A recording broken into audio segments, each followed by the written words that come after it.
Okay, we're live. We're live. Doesn't show it on my side. We're live, Jane. Hey. All right, we're here for coffee chat time. And we are pretty late, right? Trying to figure it out. Oh my goodness. How are you, Heather? Oh, pretty good, I guess. Really, technology, right? Oh my goodness. We've been struggling, especially the social distancing. This is part of it. We have to learn.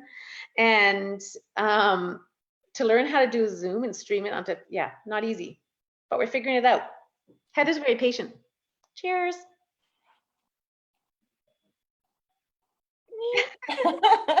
Okay, so yeah, so what are we talking about today, Heather?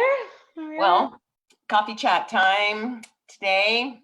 We're going to talk about your compassion project that you're working on. Right, yes. So Compassion Project to tell real people, real stories during this self-distancing. And yeah, so we'd love to share Heather's story and what's happening with you. So Heather and I, Heather and I met last June on a Facebook group and became fast friends, found out we lived close together. And yeah, and we've been having a lot of fun this year. So, and she's an amazing person. I am like seriously so blessed to know you. So I would just love for you to introduce yourself, tell everyone a little bit about your background. I know your grandma and all that, but where you worked and what your life was like before this global pandemic and everything. Okay, well, I work at a college. I work in athletics, recreation, and student life. So my days are mostly full of events and lots of interactions with students. And it's amazing. And I started working in recreation about 8 years ago, and when my kids were at university, and so it filled that huge gap in my life, being able to be around the students when my own kids were away at uni. So yeah, and we're both from Kelowna, Canada. For anyone that is watching, and Heather works at the college, Okanagan College. That's right. Here, yeah. And my life, well, I have 2 little grandsons that live at the top of my driveway. And so my life was filled with, all the times that we were sharing together, and family dinners and lots of time outside. So that's what it was like before. Because you were very busy, working full time, right? Yeah, Yes. and then with your family and Yep. so Couple of couple of jobs that I do also at home. I'm also a personal trainer, so, and involved in health and wellness, like with you. That's how I met the incredible Jane.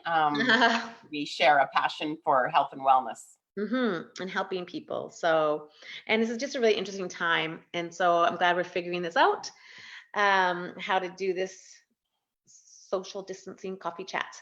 So now what is your life like since this pandemic, and now we've all social distancing? Well, I have to say that I was in denial for a really long time. Even though I trained as a medical lab technologist and I know about pandemics, I just really was in denial. And so I stayed at work a little bit longer than maybe I should have. So, and that's impacting my ability to see my grandchildren. And oh yeah. I mean, that's because you were self-isolating now from your grandchildren, right? But I am just counting, this is only going into day 5. And so, yeah, because like I said, I stayed at work a little bit longer, so. Yeah. I mean, and you did have your own office, so it's not like you were around a lot of people, but no, but it's still, my girlfriend described it as when you are out and you're working, it's like living in a petri dish, right? Like if you're still going out, you're still Yeah. can be coming in contact with someone who could be carrying the virus and be Yeah. asymptomatic. Anyways, yeah. It's so crazy because we feel fine, right? But we know we have to do this for the next little while, like the next few weeks or months. We just have to, even though we feel fine. Mhm. We got to make sure everyone's safe. And if the whole world did that, then it would, hopefully solve itself or whatever faster. I sure hope Um, so. I yeah.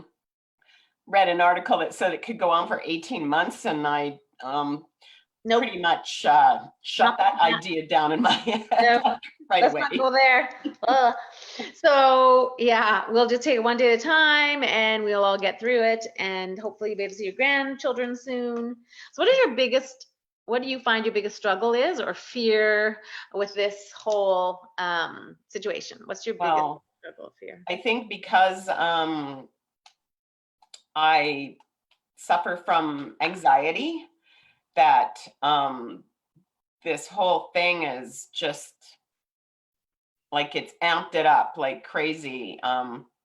So before you had anxiety before this. Yeah, but everything was always in control, right? Like I control my life pretty tightly. Like I keep myself incredibly safe. I don't do risky. I don't get involved in risky activities, like anything like that. So my anxiety was I was in control of it.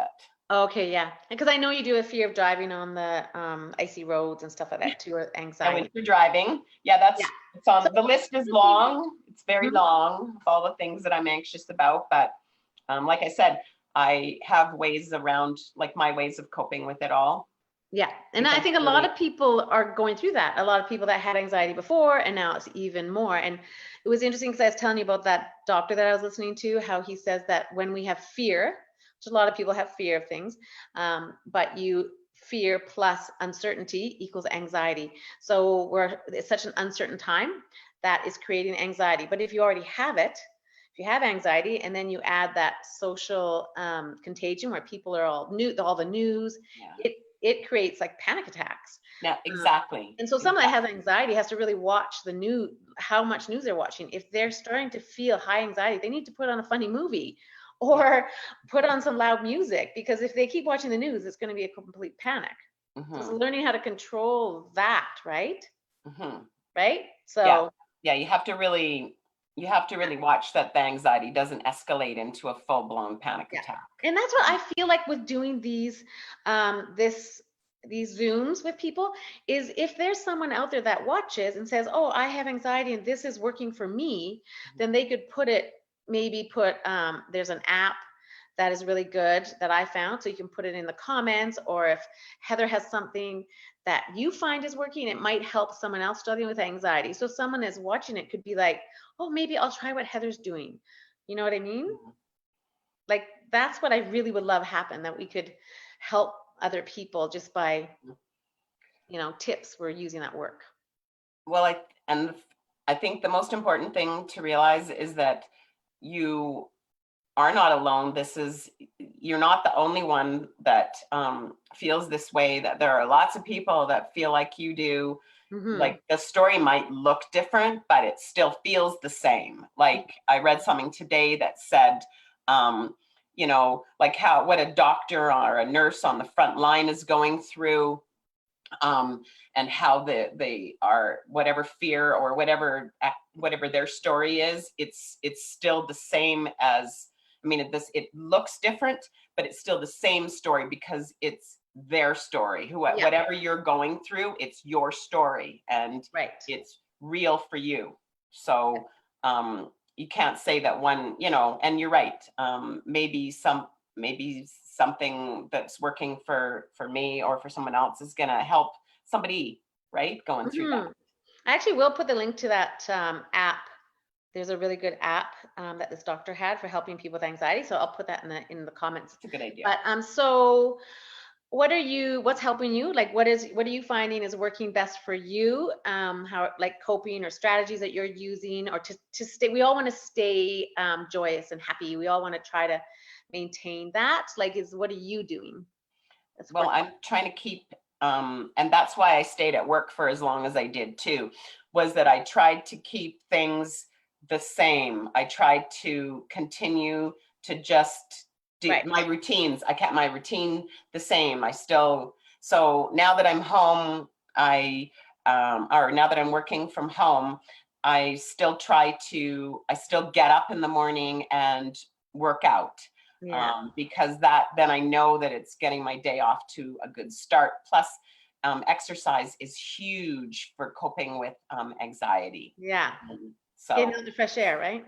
yeah, and then and also walking. So those are kind of two different things. So my working out is the exercise portion, and then taking the dog for a walk, trying to keep things, I guess, as much normalcy, Yeah. whatever that If word you is, can. as I can, and then just keep telling myself, like, this too shall pass. Yeah. This is going to end. It won't always be like that. I mean, life's going to be different, or life is different now, and that you can't change. Like, there's nothing that I could do. I can't change it. Like, I had a student reach out to me the other night, and he asked me, he's like, what can I do? What can I do to fix this, to make it Aw. better? And I'm like, sweetie, you can't. Like, I didn't call him sweetie, but in my heart I was Yeah. like, you can't. You can only just try your best to, like you said, come up with ways to cope, Yeah. and and The look for most powerful strategies thing that work for you, And right? the most powerful thing, really, I believe, is really, really getting control of your thoughts, how we think. So important, and it's becoming aware of how we're thinking, and almost like if your thoughts are going a month ahead or weeks ahead, and you're like grabbing that thought and being like, no, like, you can change it. Like, say, don't let your mind go ahead and the worry. Bring it back to the present moment. And sometimes you just have to grab something that brings you joy. Like, I have a vision board over there. I could go get that if I start to panic, or something that makes you feel happy, right? Um, Put on a music, anything. And so it's being aware of the thoughts. But Yeah, well, I find that keeping up with my regular meditation sessions at night is still really, really helping me. yeah, And just breathing, like, I love my yoga practice that I do on Sundays, yeah, and it is just breathing, because anxiety is future. This is when you're thinking into the future, yeah, and you got to bring it back to the present moment. yes, So, and yeah, breathe. I know. I mean, just I think the breathe. biggest thing is anxiety that a lot of people are dealing with. And we just hope that in some way, I mean, I'm coming live every day at 11. I've got 5 women scheduled next week, actually, some from the States and all over, and different Right. stories. Got a young mom coming on, and I think it'll be interesting to hear all of our stories and just see if we can help each other. So please comment, say hi in the comments, or if you have anything that helps you. We're talking to people out there that are listening with anxiety that might help Heather, or if Heather has a tip or some kind a website or anything, even a book, we'll pop it into the comments. If you can think of something that you use, Heather, that would help, you Well, know. probably just the insight timer. I'll put the link in there. Oh, okay, that sounds good. So we are going to do our coffee chat times every Sunday. That'll be separate from this because we'll get back to doing our health tips and different things, and have some fun on Sundays with coffee chat time. But guess we should sign off. Yep. I love you, Heather. I'm so grateful to have met you. You're amazing. And I can't wait till we can be like side by side. You are not alone. Here we All are. right. Okay. Bye. Bye.